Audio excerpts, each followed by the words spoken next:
And welcome to Weather and Ag in Focus on this Wednesday, January 15th at 1:07 in the afternoon. I'm Chief Meteorologist Dean Wysocki along with Ag Director Bridgette Readel, and we've got some warmer weather finally heading our way. We had some sleet showers this morning. That doesn't happen too often. That's pushed southward towards Alex if you're heading south on 94. Now, as we look to the north, there's a few more sleet showers between about Hillsboro and Mayville. Also a little batch south of Thief River Falls. That's moving southward. So we could still see an isolated light sleet shower, if you will, during the afternoon. But increasing sunshine and temperatures out there, what a difference. We're in the teens right now to near 20 in Lakes Country. And you go into areas just to the west of Fargo. Galesburg's at 32, mid-30s up towards Grand Forks, while we're stuck in the 20s here in the FM area down south towards Wahpeton. So there's warmer weather just out to the west, and it looks like it's finally making its way towards the area, which is good news because we've got some Arctic air on the way for this upcoming weekend, Bridgette. Well, we realize that we're going to have a little bit of sunshine and so forth right now, and we'll prepare for the colder weather that's moving in later this week, but normal days in January. To those who had some of those sleet showers earlier today, I'd be curious to know, how are your roads? Because for the most part, with the sun coming out, things are warming up. That's going to help. Some of those side roads were probably slick and maybe still are. I think our major highways are open, but if you are hearing any of those road reports, or you're on the road today, maybe you're hauling grain, anything like that, let us know how those look, because we'll want to share that with your friends and neighbors. And you can reach us on our phone line at 701-293-9000. You can also send emails, agorweather@flagfamily.com. So weather-wise, it's going to cool off, but we're going to keep this for a day or so, Dean? Yeah, it looks like it, Bridgette. We'll enjoy the milder weather with temperatures today and tomorrow expected to be pretty close to the freezing mark. In some areas, will be a few degrees warmer than that. And then it's the only problem with today is the winds are really going to ramp up this afternoon. That could cause a little blowing snow, especially in open areas with a little bit of light drifting, could lead to slippery travel. So keep that in mind if you're out and about for later this afternoon. Then tonight we'll dip down into the low 20s, and tomorrow we'll have lighter winds. Under partly cloudy skies, we'll have highs, again, pretty close to the freezing mark.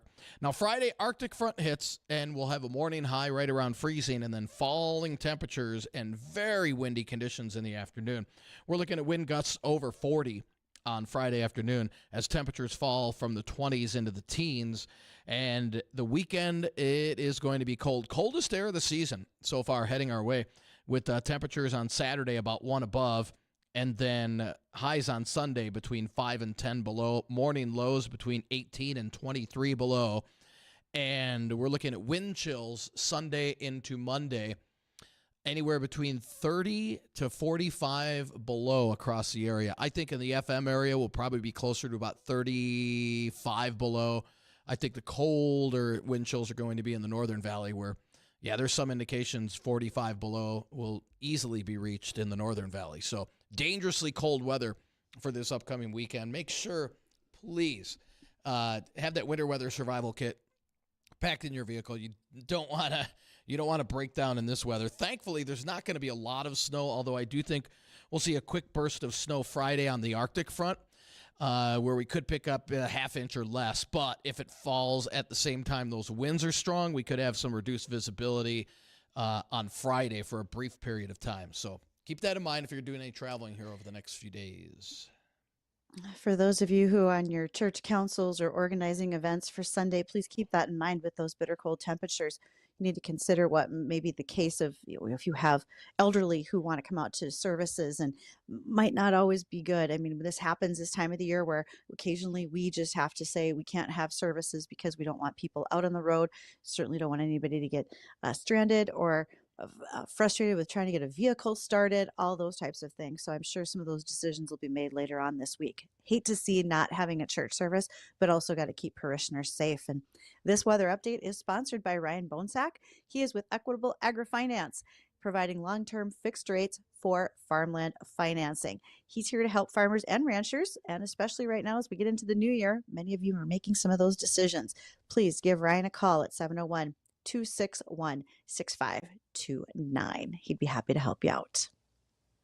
Excellent. Excellent. And I don't know about you, Bridgette, but I've had a lot of, what's the word with our ag community about the lack of snow and lack of moisture so far? Any worries yet, or we're more kind of concerned about what happens as we get into March and early April? We'll worry about it in March and April. I mean, right now, if you have a warm up in March and you have all this snow, that's going to be a concern for livestock. You worry about scours. You worry about having to move all the snow. You worry about animals having to just be in their pens with too much and it's hard to clean out. So right now, we're not going to get in a bit of a panic about it. We'll worry about that as it gets closer to spring. Some of the discussions that folks are having, they'll really have to do with autonomy and tractor updates. Right now, we just completed the Consumer Electronics Show in Las Vegas. And at that, John Deere once again was a standout in the crowd. There were several other farm equipment manufacturers, but one of the things that John Deere is talking about is, as of right now, with the autonomy that they're using in their machines. So, for example, they are planning to, by 2030, have a completely automated system from the tractor, the planter, and the sprayer in order to be autonomous in the field, meaning you don't have to be there. The machine can take care of planting all on its own. And they are intending to get that done by 2030. So they, at this point, driving is one component that the operator does in the cab, and they haven't removed that judgment, because a good farmer, applicator, planter, whomever's in that cab and is doing a great job, they know how to use the exceptional judgment and understanding of what the equipment is doing and what's going on at the same time. Tillage is usually a pretty relaxing activity, and really that's the perfect starting point to look at using autonomy so that you can reprioritize your labor, meaning you don't have to have as many people doing the same things as they've always done, because you can move them around. Planting, on the other hand, very important, because that's a pass that a farmer can just make one time across that field, and it's all got to be done right. You can't have poor placement on the depth. You can't have loose hoses, something plugged up, etc. And so having someone there helps to keep some of those judgment calls moving along smoothly. So Furrow Vision is what it's called, and Furrow Vision will be bundled into full autonomy solutions starting in about 2026, but again, moving towards more full autonomy by the time we get to 2030. One of the other things that John Deere is doing is talking a lot about how they're going to be using more of the See and Spray technology in the field. See and Spray, and by the way, when I talk about John Deere, it is not because I want to slight any of the other manufacturers. They just happen to have the technology that's been on display right now most clearly. All of our colors of farm equipment have something that they're working with. But when we talk about See and Spray, we're talking about self-propelled sprayers that have cameras on the booms, so that once the cameras are the booms are extended out, those cameras are taking millisecond pictures all throughout the field as the machine is under operation. So what they are doing is they are snapping photos. There's 3 cameras per nozzle, and you have all these nozzles that are directed not only forward but backward, so you have all the angles on the plant, and the cameras are recognizing if you're in a soybean field and there's something out of place. So that's generally the description of a weed. It is a plant out of place, whether it's in between the rows, whether it doesn't match the color or the shape of the leaf that it's supposed to be there. That camera picks it up and does a split-second burst of application on that plant, thus looking to save application rates, active ingredient used on the field, as well as what happens with pricing.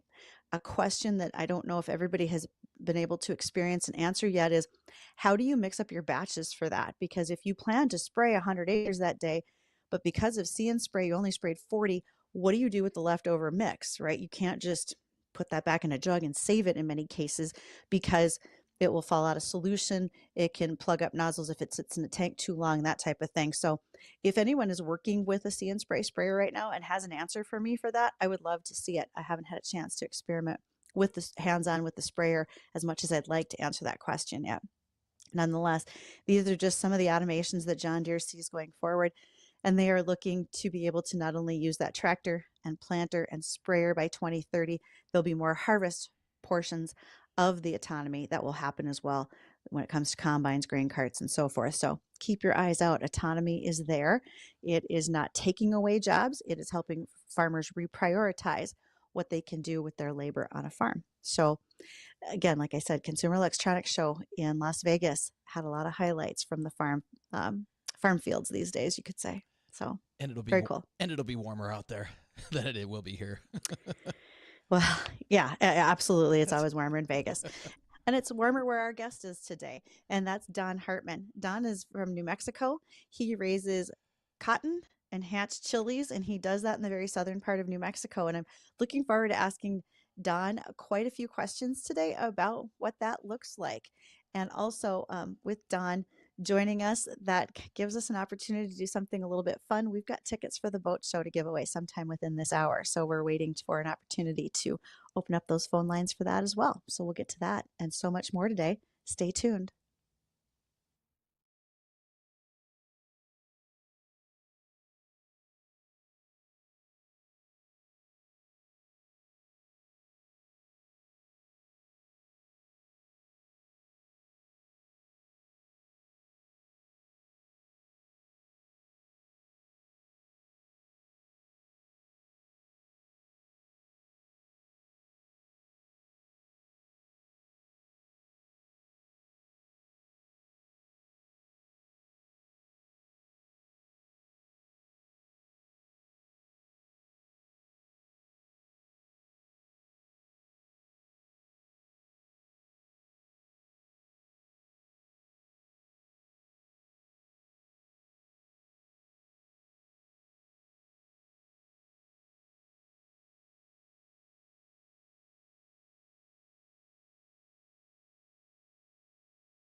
And a welcome back to Weather and Ag in Focus. We are getting our guests aligned. Sometimes in those rural areas, we don't always have the best of audio connections, cell phone connections. In fact, little pop quiz. If you think about broadband across all of rural America, Dean, do you or Addison want to take a guess? I know we're working to get our guests connected, but take a guess. How many homes in the U.S. lack broadband in the rural areas? How Any many idea? percentage wise? I Even yeah, if you do a percentage or like 5 out of 10 homes or what you think that boy, number is. you'd think it would be low with technology we have, but I'm gonna say 50%. I'm going to give it a solid So 3 when out you of 10. 30%? Yeah. Okay. Addison is right. When you go across the U.S., on average, 3 out of 10 homes do not have quality broadband internet. What do I So when win? we think about Addison, you win the boat show tickets that we're going to go to one of our listeners today. So you probably just made one of our listeners mad. Let's go. Oh man, for Addison, he wins our adoring adoration for all the work he does behind the scenes. That's the first thing we're gonna give him. But yeah, 3 in 10 homes. And when you think about that, as we want to work from home, kids have days off from school and need quality internet. If you are trying to use telemed and you don't have good phone connections, all of these things compound what you try to do on a daily basis. So if you are in an area where you have great phone connections and great internet, count yourself amongst some of the lucky ones. Not everybody else gets an opportunity to have that. But those are just some of the things that we see happening in rural America these days. We also know that as work moves forward in Washington, because we have a revitalization with the new administration on what's going to happen with the Farm Bill, et cetera, we realize that right now we are also working to ensure AM radio continues to be aware that we don't want to lose it in passenger vehicles. That was something that was in previously on the Farm Bill discussion, but of course that all kind of got laid to the wayside as emergency funding was approved in December. But what we see right now is that, yes, we have to make sure that AM radio continues, because in times where you have cellular service that's down, in the case of emergency, I mean, imagine what's happening with some of the wildfires out in California. Their way of hearing emergency news and situations, where to go, is probably happening mostly through AM radio. So let's not lose that. Even if you're moving to an electric vehicle or just buying newer fossil fuel vehicles, we need to keep those AM radios up and rolling. That's important. So just a couple of the things that we have going on right now. Are we getting our guests along? Well, he's Dean? just calling. He's just calling in right now. We weren't getting any audio for him, Perfect. so I believe Addison has him on the line right now. So, give Addison. If not, I've got more fun facts for you. Let's hit a couple fun facts while Addison lines everything up. Okay. Something that you should know. I recently acquired my absolute very favorite, The Book of Useless Information. For those of you who don't believe me, it's right here on the live stream. You can see the book in my hands. You can see our live stream again on Facebook, YouTube, and Acres TV. And so this Book of Useless Information even has some fun farm facts in it. One of them says that pound for pound, hamburgers cost more than a new car. Do that on a pound for pound basis, and especially these days with beef prices. Also, I have never done this, but if you were to milk a reindeer, they have more fat than a cow's milk. Wow. So I found that awesome. Then we have sheep's milk is used to produce Roquefort cheese. Also something that you probably didn't know or were aware of. So there. This would be Next fun. time you're at trivia. Yeah, that'd be fun for a nice little trivia party, right? Absolutely. This is why I keep it handy. I want to win. So I believe we've got Don joining us today. Don, how are things in New Mexico? I'm here. I apologize for the bad connection. I had 4 bars of 5G, so I don't know. I could hear and see you guys fine, but apparently you guys couldn't see or hear me. But well, it happens to me when I'm out on the road all the time. I get it. It's okay.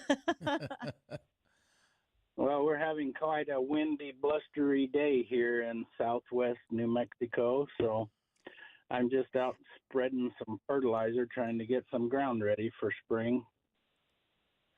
So, okay, tell me what your area looks like. Everybody thinks about New Mexico and just probably pictures desert, but that's not really the case where you are.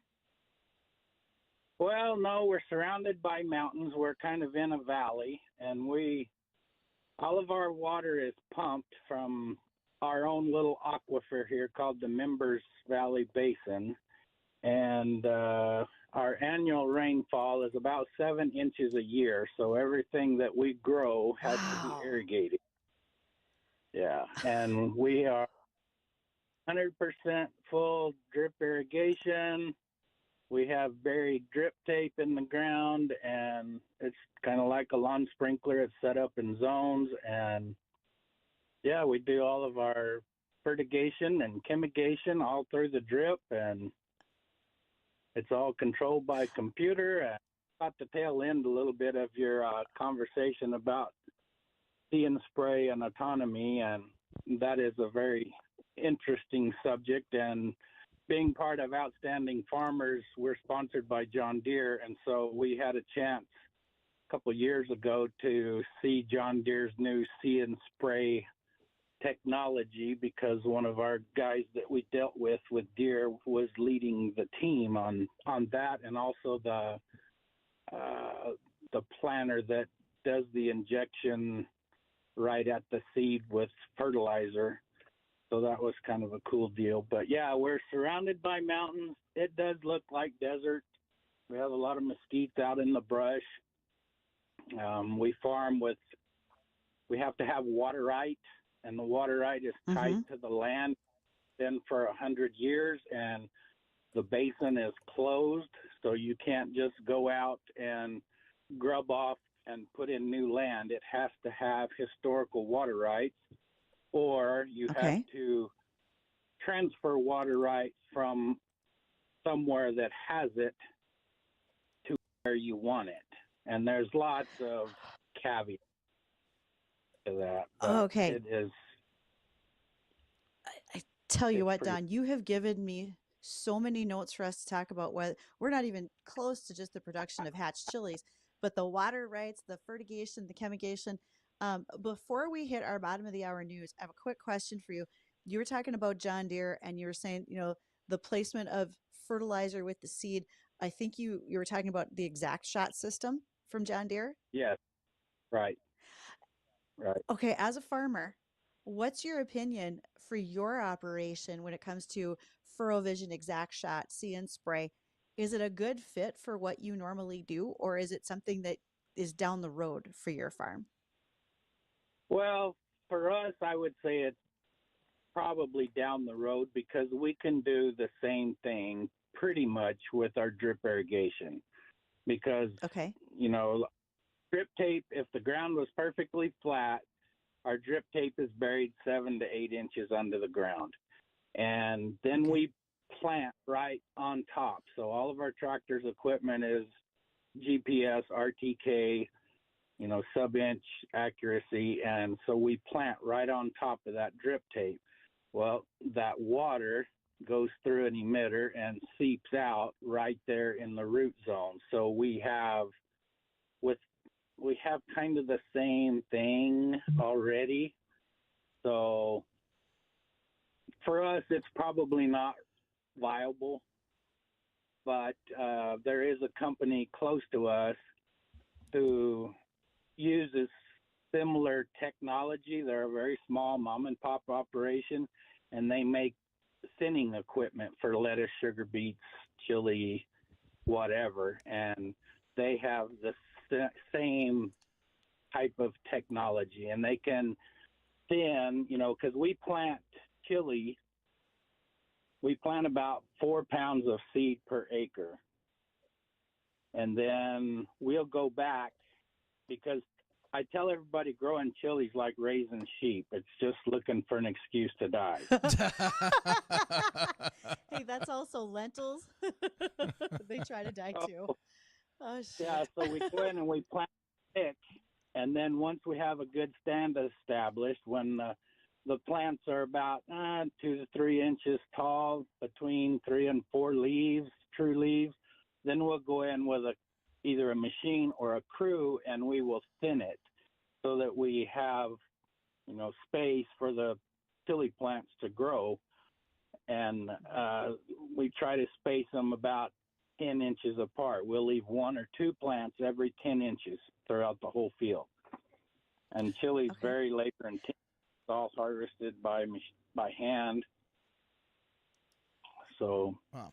anyway, I don't go to commercial or. Right, yeah, Don, we're coming up here on bottom of the hour break. So when we come back, if you have any questions for Don, feel free to give us a call, 701-293-9000 on our Red Wing Shoe Hotline. Again, that's 701-293-9000. I know Bridgette and myself have a ton of questions for you, Don, when we come back. So don't go anywhere. We'll be right back.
And welcome back to Weather and Ag in Focus, 1:38 in the afternoon. I want to thank everybody for joining us this afternoon. Our guest today is Don Hartmann. Don farms down in southwestern New Mexico. And Don, had a question for you here. So you were mentioning that that the land is tied to the basin. Was that correct? Did I hear that right? The water right is The tied. water rights. Okay. Now, is that shared? I was doing some reading on it. It looks like this goes all the way down into Mexico. So is this something that is shared with our neighbors to our south, or is this, like you said, strictly tied to the land that it's on? Well, the basin does creep into Mexico some, but the jurisdiction stops at the border. So the state has water right law that was put into place back in the early 50s, I believe, maybe earlier than that. You know, before they encouraged people to come and grub land and try to farm, and then as more and more people came in, they saw the depletion of the aquifer. So then there was lawsuits back and forth, and a judge adjudicated water rights. So anyone that had already been farming the land up to a certain date was given a water right. And then they closed the basin. So there was no more farmland allowed to come into production. And so that kind of keeps us from over pumping our aquifer. And yes, we've been in a drought, so the aquifer is still dropping some, but as far as Mexico, that's a sore subject with me, and I might not go there because politics, Sure. you know, plays a part in that. And in Mexico, anything goes. You know, if you've got a well rig and you want to grub land and you punch a hole and you find water, it's yours. And so there's no jurisdiction. They're still pulling water off of our aquifer without any rules or regulations. So we might want to buy subject slightly, if you get my drift. Gotcha. Nope, totally understand. Totally understand. And then they have Don. Sure. No, you finish your thought, Don, and then I have a production question for you about the chilies. But please continue. Well, they've gotten stricter, and so there's a high concentration of farms in the middle of the county, and then as you go out further away from town, you might say, the farm population starts to get more scattered and decrease. So right in the middle of town, they've declared it a critical management area. So if you want to expand your farm, you pretty much can't if you're in that critical management area. You can't move water right from a non-critical area into what they consider a critical area.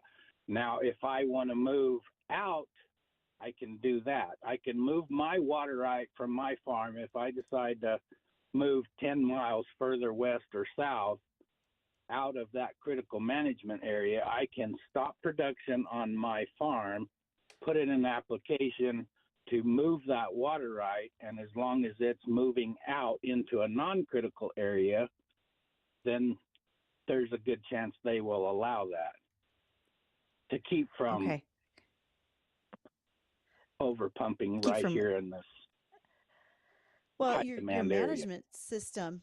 I mean, that actually, you guys have really protected yourselves in a lot of ways from overuse and, like you said, the aquifer dropping. And I'm curious, with 7 inches of annual rainfall, do you have other options? Are cotton and chilies your best option? Are they more of a drier season crop for you down there, or are you looking at other things that would be even more drought tolerant as time goes on? Well, it's all economics. Right now, cotton is just like any other commodity. My first crop of cotton I raised in 1989, I sold for 85 cents. And I looked the other day, and cotton is 67 cents right now. So, oh, yikes! Oh, we have a lot of cost because that drip irrigation, the initial installation cost is about $2,200 to $2,500 an acre, just for the drip system. So we have to plant high value potential high return crops to try to pay off that investment. So that said, cotton, we grow grain sorghum, we grow some hay, we grow other crops, but the vegetables are what pay our bills. And so we plant onions and chili peppers, and then there's some lettuce, and I have done seedless watermelons and kind of stuff like that. So there's a lot more risk in it, but the potential return is a lot better. And cotton and other commodities are pretty volatile and low value. I mean, we can make high yields, but the high yields don't make up for prices. So we kind of with crop, stick with those. But with crop like chilies and watermelons, what's your harvest like? Very labor intensive is just a guess. It's chaos. Yeah. Okay. Watermelons is not quite as labor intensive. Yeah, we have hand labor in watermelons, but we have a smaller crew. The chili peppers, when we pick them green for processing, it's all hand labor. They don't have a machine yet. They can't figure it out. We can pick jalapenos with a machine, but we can't do green chili. It's just more fragile, a bigger, bushier plant. Its fruit is all different shapes, where a jalapeno is uniform in shape. A chili pepper can be straight, it can be curled, it can have a twist. So it's very hard to get a machine to pick chili. So we get H2A people. I bring in a small crew of 10 about probably in May to do some weeding and that kind of thing. And then I bring another batch in the end of July, and then we go into harvest.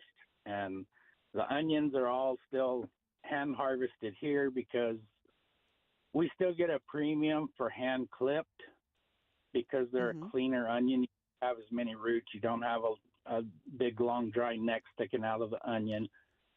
So we still get a premium to justify the hand labor. But if hand labor gets much more expensive, we're going to have to go to mechanical harvest on the onion. But I bring in a crew of total about 40, 45 people, and we'll pick about 2 to 3 semi-loads of peppers a day with that crew. Semi-loads? Yeah. 40, Oh. 42 to 45,000 pound loads. Okay. Yeah. This is maybe going to be kind of a silly question, but are you putting these into like live bottom trailers that we would use for potatoes and such, or what kind of semi trailer are you using? Well, the boxes, we put boxes. They're PVC food containers. I think you've probably seen them in apple orchards, and some of those are a white box. And the chili box is 4 by 4. They're 4 foot square, and they'll hold about 1,000 pounds. So we put them on a field trailer, pull it with a tractor in the field, and the guys pick, and then as they pick in a 10-gallon bucket, and as they get a bucket full, they to the trailer. We have 2 guys on the trailer, one on each side, and they dump it into one of those boxes. And in return, they throw a little chip, like a poker chip, into the bucket, the guy's bucket. And then that's how we keep track of how much he picks. And at the end of the day, we pay on piece rate. So he gets X amount of dollars for every one of those chips. And that's how they get paid.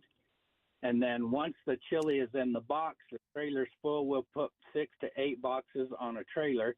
Once the wagon's full, we drive it out, pull another one in behind it, and we take it up by a loading station, and we take a forklift and unload them off the trailer, put them on we'll double stack them on a flatbed semi truck, and then we'll put more empties on the trailer. He goes back to the field, and it's the same thing over and over. And once we get 44 to sometimes 48, I don't know if the New Mexico DOT is not listening. So, yeah, we'll put 48 boxes. We can weigh upwards, we can gross upwards 90, 95,000 sometimes. And then we haul it to a process. And the processor here in town is the largest chili processor in the world. And they do jalapenos, green chili, and tomatillos.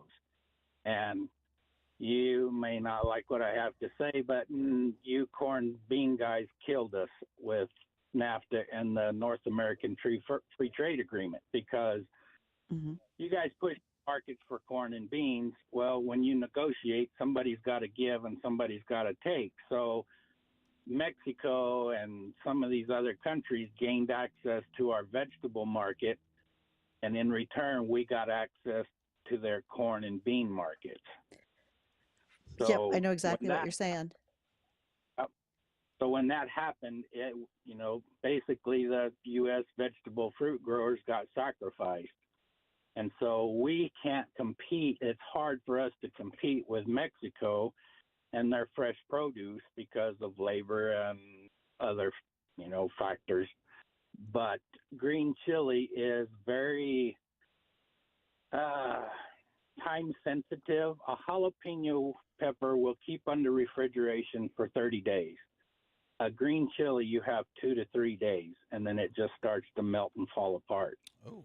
So Wow. Mexico, if they're close to the border, they might import a little bit here into the U.S., but I signed chili contracts yesterday, and I asked them how much green chili was coming from Mexico, and they said 98.6% is domestic.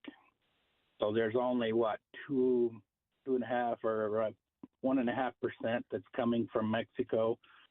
But on the flip side, probably 99 to 100% of all the jalapenos and tomatillos are imported from Mexico and run through this plant here.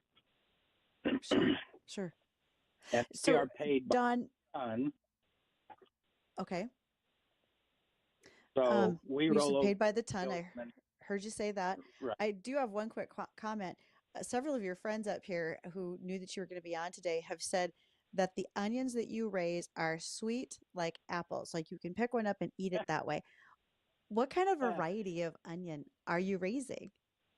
Well, there's several different varieties. We raise some sweet yellow onions, and part of the reason, people can't fathom farming in the desert.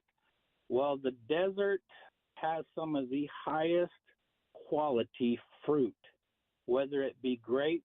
We have vineyards here with grapes, whether it be green chili, onions, whatever. The quality of the fruit is extremely high here because of the large swing in temperature between day and night. Because we're in a high desert, our elevation's about 4,320, about 4,320 feet above sea level. So we're a high desert. So there'll be 40-degree swings between day and nighttime temperatures, and that causes the sugars to move up into the fruit, whether it be tomatoes, chili, watermelons, onions, grapes, whatever, regardless of what it is. And so we have a very high-quality fruit that we grow here. By fruit, I mean chili, onions, any of that stuff that's edible is just tasty. And so, yeah. And Man, we grow and white. We grow all colors of onions here. I mean, they grow lettuce, cabbage, spinach. I do seedless watermelons. What else? I mean, Don, your agriculture down there is so varied and interesting. And you're right. We held off on the politics today, but just agronomically speaking, you have so much to share in that region. And thank you for taking the time to visit with us today. That we really, really appreciate.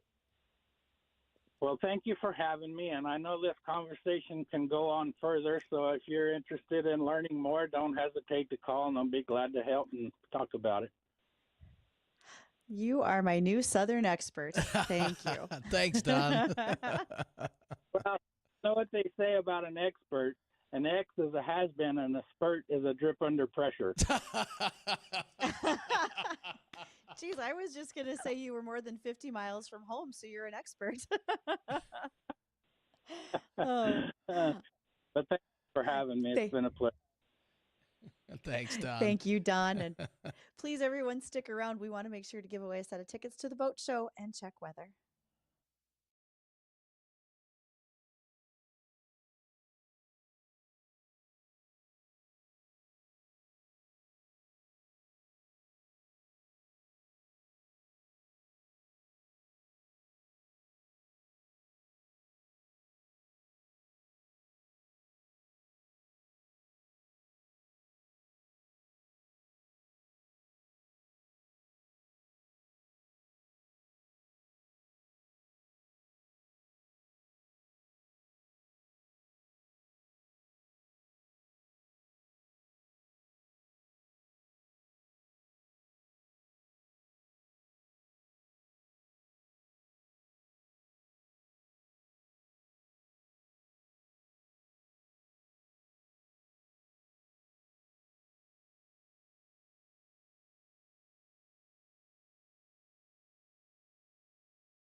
Folks, we are back and we want to make sure to give away a set of tickets for the boat show January 21st, 24th, and 26th. That is next week, Friday, Saturday, Sunday. We need caller number 3. Hustle up, 701-293-9000.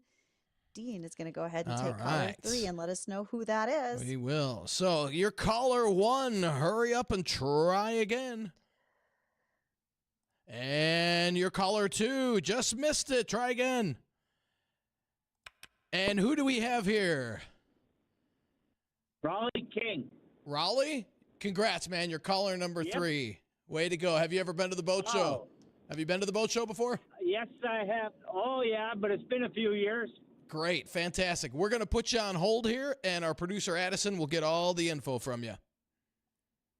Thank you. All right.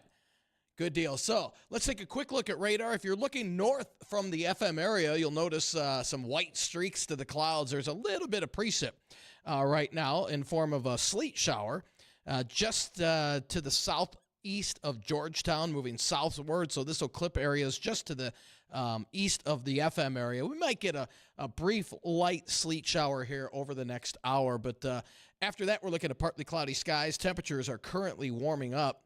We're sitting now at 26, but temperatures in the low to mid 30s out in the western part of the county. So warmer weather moving in, but it won't last more than a couple of days. Coldest day of the season heading our way for this upcoming weekend. So for Bridgette, myself, want to thank everybody for joining us. Don't go anywhere. The Jay Thomas Show, that's coming up next.